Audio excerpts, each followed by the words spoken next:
Hello friends, स्वागत है आपका मेरे चैनल में।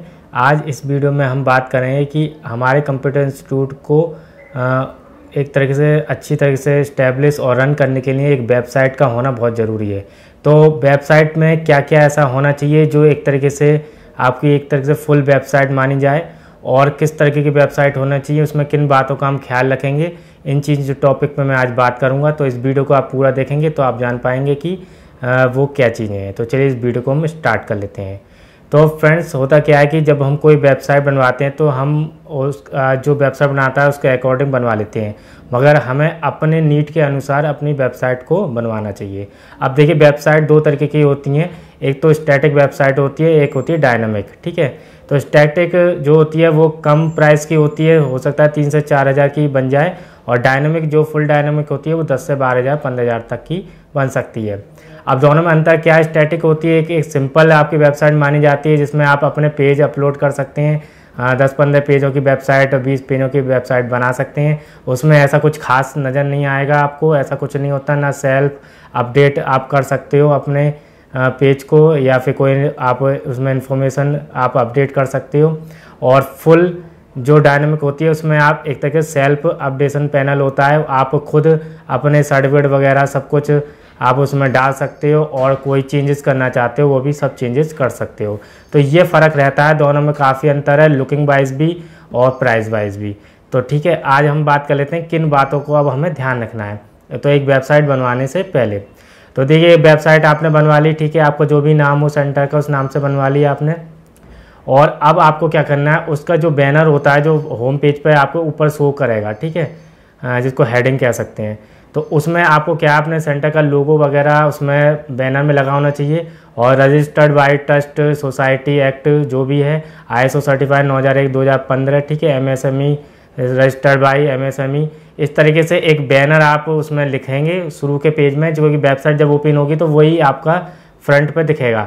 तो पहला तो आपका ये हो गया। उसके बाद आप अबाउट अस में आप क्या रखेंगे? अबाउट में आप अपने सेंटर के बारे में बताएंगे कि आपका कब से इंस्टीट्यूट या सेंटर रन हो रहा है, और वो किस किस रजिस्ट्रेशन आपने करा रखे हैं। ट्रस्ट करा रखा है तो ट्रस्ट का आप नंबर दे सकते हैं, सोसाइटी का नंबर दे सकते हैं, उद्योग आधार का रजिस्ट्रेशन नंबर दे सकते हैं, ISO सर्टिफाइड लिख सकते हैं। तो इस तरीके से आपको अबाउट में अपने बारे में जानकारी लिखनी है। जो अब क्या होता है इसमें, एम हो सकता है कि एम आपका क्या है, मतलब उद्देश्य क्या है आपका, इस सेंटर को खोलने का आपका उद्देश्य क्या है, आपका किन किन लोगों तक ये आप एजुकेशन पहुंचाना चाहते हो, किन गरीब लोगों तक, यानी कि जो आप एक तरह की नॉलेज नहीं है इनके पास, उन लोगों तक पहुंचाना चाहते हो। एक तरह से आपका एम होना चाहिए। तो कुछ एम होगा तो आप उसमें मेंशन कर सकते हो। और डायरेक्टर मैसेज भी लिख सकते हो, तो आप अपना कोई मैसेज वगैरह हो तो उसमें आप डाल सकते हो आप विद फ़ोटो के साथ। ठीक है, तो ये तो हो गया हमारा अबाउट का। अब हम आगे बढ़ते हैं। अब आता है कोर्स का। तो कोर्स में आप क्या लिख सकते हो? कोर्स में आप एक तरह से एक तो लिखोगे आप बेसिक कोर्स, और फिर लिखोगे आप advance course, job oriented course, और आपका शॉर्ट टर्म कोर्सेज, ठीक है, और अकाउंटिंग कोर्सेज। इस तरीके से आपको एक तरह के मेनू तैयार करने हैं, और उनमें सारे कोर्सेज आपको उसमें अपने अटैच करा देने हैं। तो इस तरह के सारे कोर्सेज रहेंगे। और इसमें आप एक टैब भी जोड़ सकते हो ऑनलाइन का, ठीक है, क्योंकि ऑनलाइन की इस समय डिमांड बढ़ गई है।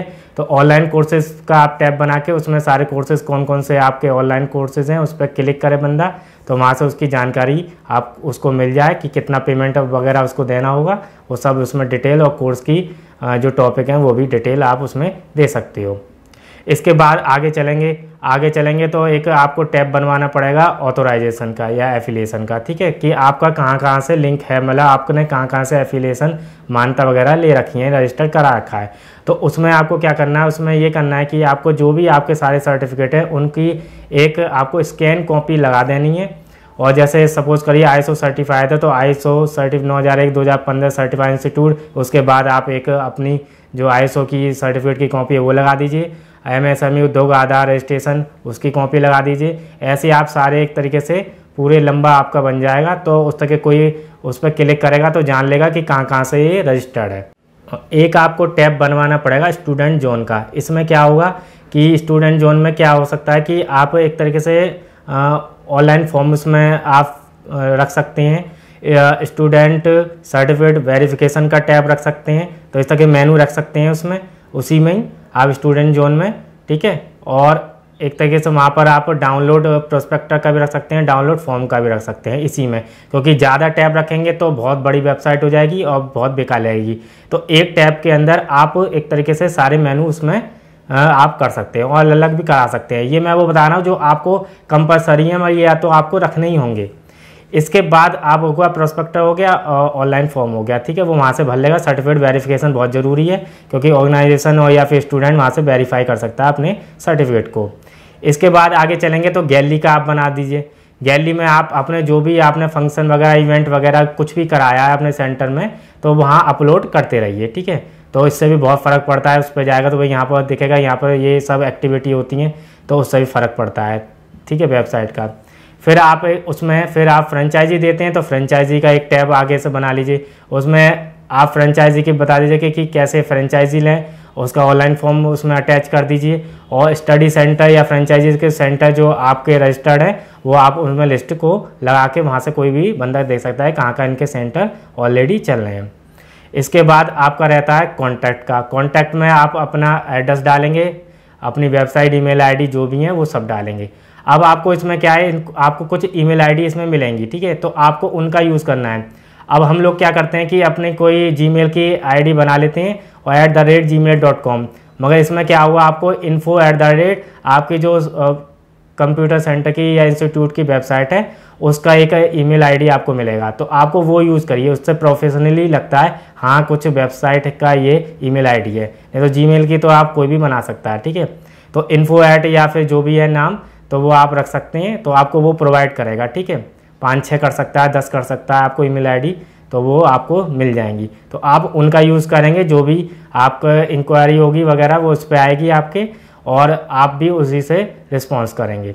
तो इस तरीके से रहता है। अब आपको इसमें कुछ चीज़ों का और ध्यान रखना है। ये तो आपके सारे टैब हो गए। एक इसमें आपको अपना फेसबुक का पेज का लिंक इसमें अटैच कराना होगा, और इसमें आपको गूगल मैप का अटैच कराना होगा। ये बहुत कंपलसरी है, क्योंकि एड्रेस ढूंढते हैं बहुत सारे, तो वो वहाँ से अपना दिख सकता है। और इसके बाद कोई न्यूज़ और इवेंट वगैरह को आप साइड में न्यूज़ चलवा सकते हैं, तो उसमें आप डिटेल आती रहेगी कि आपने कब कौन कौन से सेमिनार हो रहे हैं या फिर कौन कौन से कोर्स नए अपडेट हो गए, इस तरीके से न्यूज़ वगैरह उसमें चलती रहेगी। तो ये बहुत ज़्यादा कंपलसरी है, इसको भी आपको करना होगा। और इसमें आप एक इंक्वायरी फॉर्म को अटैच करा सकते हैं और फीडबैक फॉर्म को करा सकते हैं। और कॉन्टैक्ट अस में आप एक तरीके से कॉन्टैक्ट अस पे कोई क्लिक करें तो उसमें भी एक ऑनलाइन फॉर्म आ जाए कि उसमें आप कॉन्टैक्ट अस पे अपना नाम वगैरह डालें, तो आप तक इन्फॉर्मेशन पहुंच जाए कि इसने क्वेरी करी है आपकी वेबसाइट से, ठीक है। तो इस तरीके से रहता है। और अगर आपको अपनी फ़ीस ऑनलाइन भी करानी है तो आप पेमेंट गेटवे भी इसमें लगवा सकते हैं। उससे क्या होगा, कोई वहाँ पर क्लिक करेगा तो सारे बैंक आ जाएंगे और अपने बैंक का जो भी है डेबिट कार्ड से वो आपने कर सकता है ऑनलाइन, ठीक है, ऑनलाइन ट्रांजेक्शन। बाकी आप अपने ऐप का भी दे सकते हैं कि आपको पेटीएम वगैरह नंबर अपना उसमें दिखा सकते हैं कहाँ से आपको पेमेंट कराना है। तो इस तरीके से रहता है। तो ये सारी इन्फॉर्मेशन थी जो आपको अपने वेबसाइट पे मोस्टली रखनी है, और एक थोड़ी सी इंटरेस्टिंग आपको वेबसाइट बनानी है, और आपको सेल्फ इसमें अपडेट करते रहना है जो भी आपको कमी लगती है, और आपको ये वेबसाइट इस तरीके से तैयार कर लेनी है। ये वीडियो बनाने का मकसद था कि जो लोग ये नहीं समझ पा रहे हैं कि हम वेबसाइट कैसे तैयार करें या फिर दूसरे के ऊपर डिपेंड रहते हैं, तो मैंने उन चीज़ों को आज इसमें बताया कि आपको ये मोस्टली इसमें करनी चाहिए, ठीक है, जिससे एक वेबसाइट आपकी प्रॉपर बन जाए।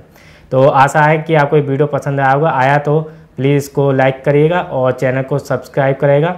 और डिस्क्रिप्शन में मेरा how to register computer institute को लेके सारे वीडियो पड़े हुए हैं, आप उससे अपनी हेल्प ले सकते हैं। और रजिस्ट्रेशन के रिगार्डिंग कोई दिक्कत है तो आप उससे भी पूरी हेल्प आपको मिल जाएगी। चलिए आज इस वीडियो को हम यहीं पर स्टॉप करते हैं, आगे मिलते हैं, तब तक के लिए धन्यवाद।